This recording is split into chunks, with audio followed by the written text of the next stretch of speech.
What's going on, casters? Dylan from Bandito Gaming here, and today I'm bringing you a video on my thoughts on how Sunstrike has performed so far as a set. I'm going to go through some of the market information, how the cards have been doing, how the box has been doing, and comparing that to a baseline of FireStorm. That's the most recent set release that we can kind of make a comparison to, since Livestream had all of the issues that it had. And I think we can learn some lessons from the Firestorm life cycle that I think we can apply. And I do think there are some differences that could make Sunstrike a little bit different, and how I think this set will perform over the next year or so, what I'm planning to do based on this information. And that's pretty much it. So let's jump into it. We will start by looking at the full arts from the set. So far, for the most part, the full arts have been mostly holding value in the general marketplaces.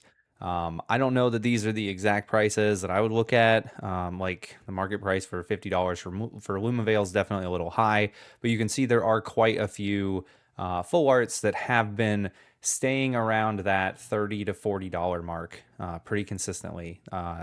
Almost every single one of the full arts is staying above that $20 mark so far. We are roughly 3 months into the set release. If I remember correctly, there were, we'll get to it in a little bit. I believe there were 17 full arts in total, and we can see here that there's 3, 6, 9, 12, 13 of the full arts are still over $20, with Chillowaddle not too far behind. But yeah, for the most part, they've been performing fairly well. And if we go through them, you can see sales for them have been okay on TCG Player. There's been 10 total sales. Obviously, the day of release, cards will come out, which this set was officially released on the 22nd of May. So as of the airing of this video, it's been almost exactly 3 months. I'm recording it a little bit early because I have to get ahead of videos, but the prices will come out a lot higher. There are some exceptions where cards aren't expected to be playable, and then suddenly people realize they're playable, then the prices might go up, or if the original sellers just undervalue things. Sometimes people will dramatically price things under market. But yeah, this has had quite a few sales, 10 so far, which is pretty big for TCG Player. There's not a lot of TCG Player sales on a regular basis for full arts and above, especially because people often know that these will drop in price as they come out. But 10 of them selling and it's sticking around that $50 price point is pretty good, and you can see there's not a ton of listings for it. This is a very playable rune. Not necessarily a staple, but one that a lot of people use. So you expect that. Soul Fury is kind of the staple, the poster Elestral for Sunstrike. It making its debut here, it being a dragon. It is very cool. You know, you can kind of imagine this in Pokemon as like a pseudo legendary style. I don't know if there's official terms for these or anything in Elestrals that I haven't heard of anything yet, but this card is mostly running. There is some playability to it, but I think most of it is coming from the Soul Fury is just a cool Elestral. The card looks really good mentality. Like I said, there is a level of playability to it, but it's not rampant in the format. So I do think a lot of the driving for this is just it's going to be a popular Elestral.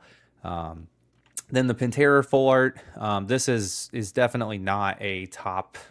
It's playable to an extent, but it's definitely not a deck that people are running all over the place. It is just a very popular Elestral. There have been 8 sales of this so far. This actually came out.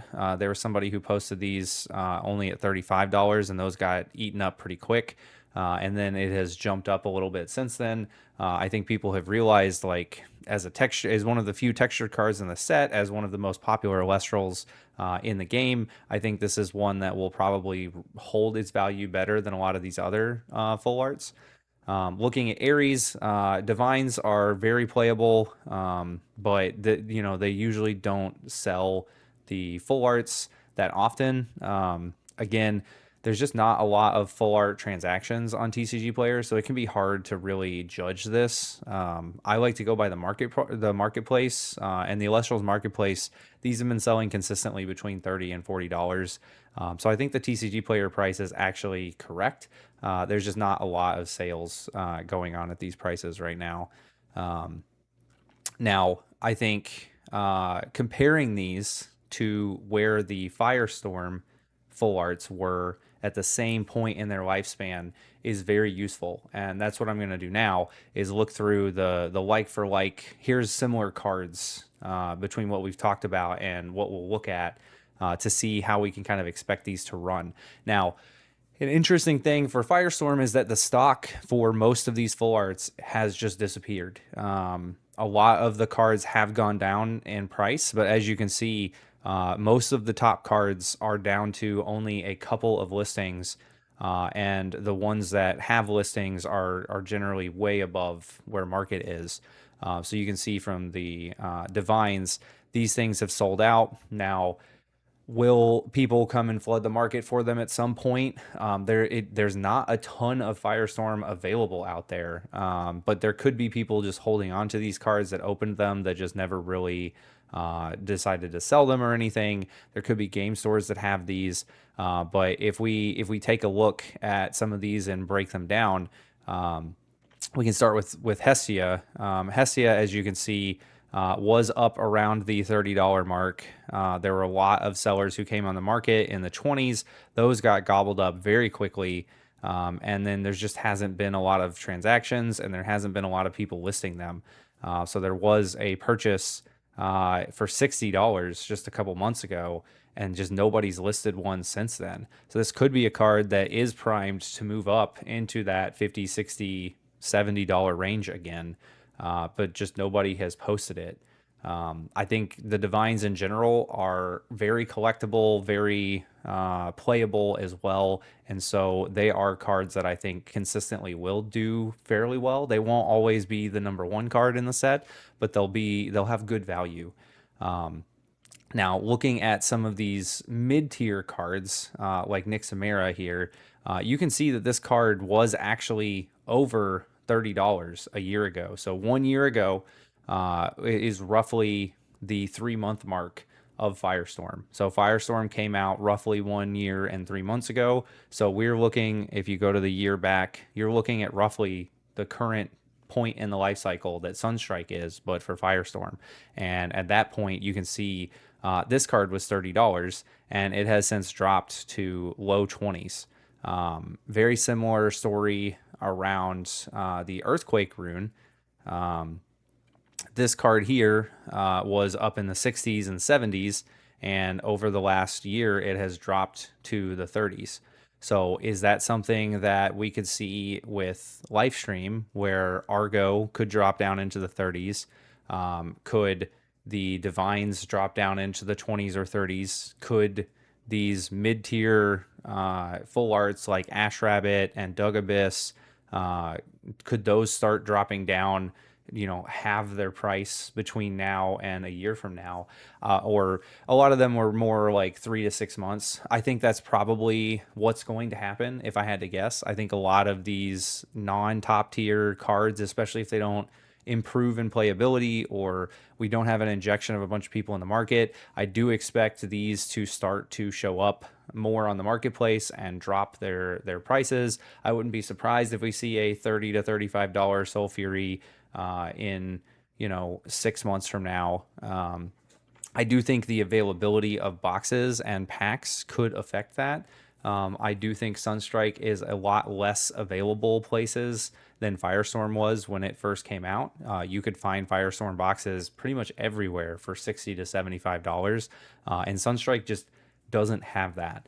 That could lead to some of these full arts holding their value better. I don't have a strong expectation of that. I think that's something else to really look into. If you look at the holos here, comparing the top hits in Sunstrike to the top holo hits in Firestorm is kind of a laughable matter, right? Now, a lot of that has to do with playability. A lot of that has to do with some of the cool new Elestrals that came out in Sunstrike. I think a lot of the newer Elestrals are also very playable compared to Firestorm, where I don't think that was the case. And a lot of the Elestrals were not new, they were just new champion versions of existing Elestrals. But yeah, so like Ouroboros here, very popular card. In just 3 months, less than 3 months, over 80 copies of this have already sold. This card's jumped over $20. This is definitely one that sells even off of TCG Player for $15, $20 pretty consistently. It's just a marquee card from a set in the Holo slot. Um, Even outside of that, Vermilord has held between $7 and $10 pretty consistently. There's been a few smaller sales, but 56 have sold. And the average of that is almost $9. Soul Fury has also been very strong, holding between the $5 and $8 mark. In general, I believe there are like 10 different cards in Sunstrike at the Holo level that have kept above $4.50, which is just something you didn't see from Sunstrike at all. And looking here at the Holos from Firestorm, if we missed on the first page here, Galaxy is the most valuable Holo rare, and Spectaris is the second most valuable Holo rare. And that is not even selling for $1 right now. Now, obviously, later point in its life cycle, very different. But if we change this to look at Sunstrike, you can just see how dramatically different the card lists look, because Ouroboros is sitting up here at $20. After that, you see Vermilord, Soul Fury, Lumavale, Ares shouldn't be up here, but Dugabus is near $5, Pantera is near $5, Dragalis, Electropossum, Imperawatt, Champion, all of these are in the $4 and higher range, and we haven't even seen a Firestorm card yet, which is just it just goes to show you whether you can definitely argue a lot of these are around playability. I think an additional part is because a lot of these are just Elestrals we've never seen before. They're just or they don't have very many printings. There are a lot of printings of the versions of cards that you see in Sun or in Firestorm, and I think that drove a lot more purchasing power towards these. But yeah, looking at the Firestorm cards, you can see the second highest value card in the set right now from the Holo perspective was only $3. It was $2.80 this time in its life cycle. The third most valuable card currently is the Exaltus Champion. It was $1.50. The Vertilith, which is the fourth most expensive Firestorm card, it was not even $1, and it was having sales around 10 or 25 cents. So the fact that Sunstrike Holos have held up this well already is a very promising sign. Now, obviously, the meta could potentially shift with Snowshade, and does that reduce some of the values of some of these cards? That definitely can happen. But at the end of the day, the value of the cards is driving people to open the boxes, which is leading to changing of the markets. The market for Sunstrike has been markedly different than the market for Firestorm. And you can see that in the booster box. So here we have the Sunstrike booster box, and you can see it has hit a low here on TCG Player, sitting around $75. It went as low as I saw a sale for 65 something without shipping costs. Most of these, it's hard to tell on TCG Player. It doesn't tell you the combined shipping costs. So somebody could sell it for 65 but have $10 shipping. That's $75 to me. But TCG Player doesn't agree because it's weird. But you can see just in 3 months, this box has sold 132 copies. And that was not like completely centered around release. This is release week right here. And this is maybe a total of 15 or 20 boxes. So there's been over 100 boxes sold in the 2 months since release. That is very clear, meaningful buying pressure that you're just not, we haven't seen especially on TCG Player, but just for any set in Elestral's history, we have not seen the buying pressure that is happening for Sunstrike. And you could potentially argue like, hey, it's just because they pushed it out to more stores. And because of that, the stores are pushing down and trying to sell it for lower. More people would have bought it on Shop Elestrals if it was there. But I think there's very clear arguments against that, in that Shop Elestrals didn't sell out of Sunstrike the week of release. It was still there until just a few weeks ago. So I don't think that's true. I think pushing it out to other distros did not cause any significant impact in the amount that was purchased off of Shop Elestrals. But another interesting thing here is that if these stores were getting overwhelmed with these boxes, they would be being pushed much lower. These would not be sitting at $70. I mean, we saw that with a live stream. There were people pushing $40, $50 a box. And at least right now, in this snapshot of time, we are only 4 boxes on TCG Player away from hitting $90 again.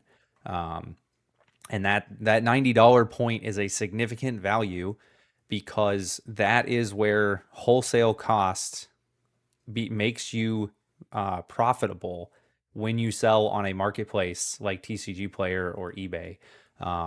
That the fact that they charge 12 to 15% fees, but depending on your marketplace, you have to pay for shipping costs. Once you start breaking that $90 threshold, and obviously it depends on your distributor how much they sell it for, but at some point stores will actually see this as a benefit to them. They see, hey, people are actually paying $75, $80 consistently for this box. I should buy this because I can get it cheap enough to resell it. And when that happens, distributors start losing their stock. People start buying through the LGSs. The LGSs become more ingratiated within the Elestrals community.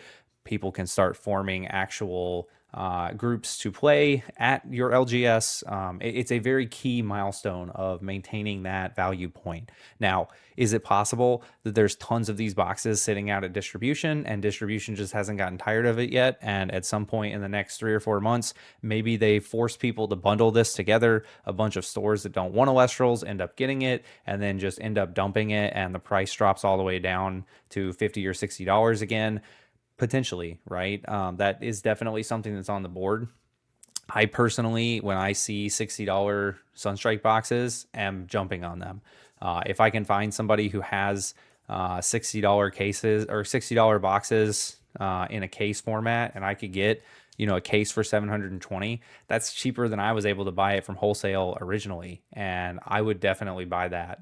If I see that, I'm planning on buying at least a few cases. I do think this will start rebounding in price. Short of distribution dumping this on a bunch of people, I see this consistently moving up in value. I mean, you can see today there's only 18 on the market in total. Compare that to FireStorm, which did hold its value pretty well. And as you can see, this is where distros forced people to dump. And FireStorm started selling at $40, $50, $60 a box through basically Black Friday. And all of those got bought up very quickly, and the price went back up to around $70.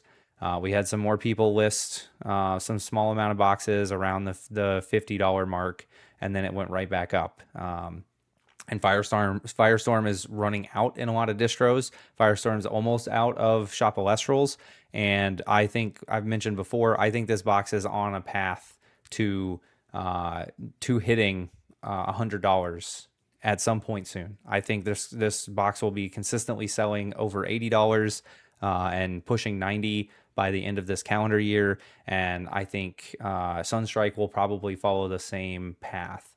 Now, will Sunstrike go faster? I think, especially with a lot of the values of these cards, if you're buying this box at $60 at current market prices, you're making money, almost guaranteed.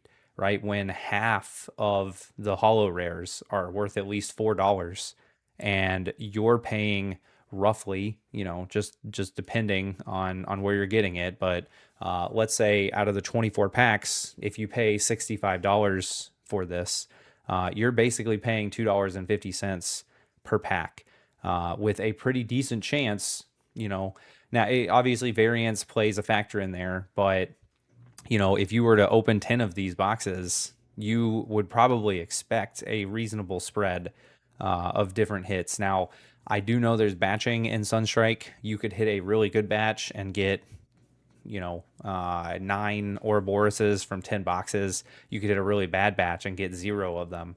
I didn't hit a Chillowaddle until in this after pack 600. So there's definitely variance that plays in here. I don't, it's not financial advice. Don't just go out and rush out and buy these.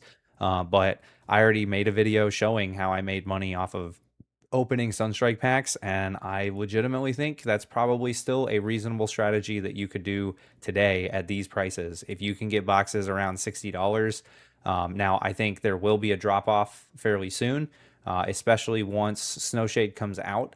The attention is going to completely shift. And if you looked at those graphs, a lot of the time where the prices started dropping was around the release of the next set. So overall, those are my thoughts on Sunstrike. There's definitely a lot of cards that have dropped in price as we expect it to.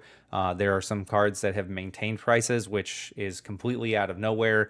The prices of the Holos, I think, are definitely keeping this as one of the strongest sets post-release that Elestrals has ever had, if not the strongest one. But yeah, what do you think about the data here? What did you learn? What are you going to take away from this? Do you plan on opening any more Sunstrike, or are you just on to the next thing? Hopefully this was entertaining for you all. I spent a little bit of time researching it, but I thought it would be helpful for other people to know. That's all I got for you.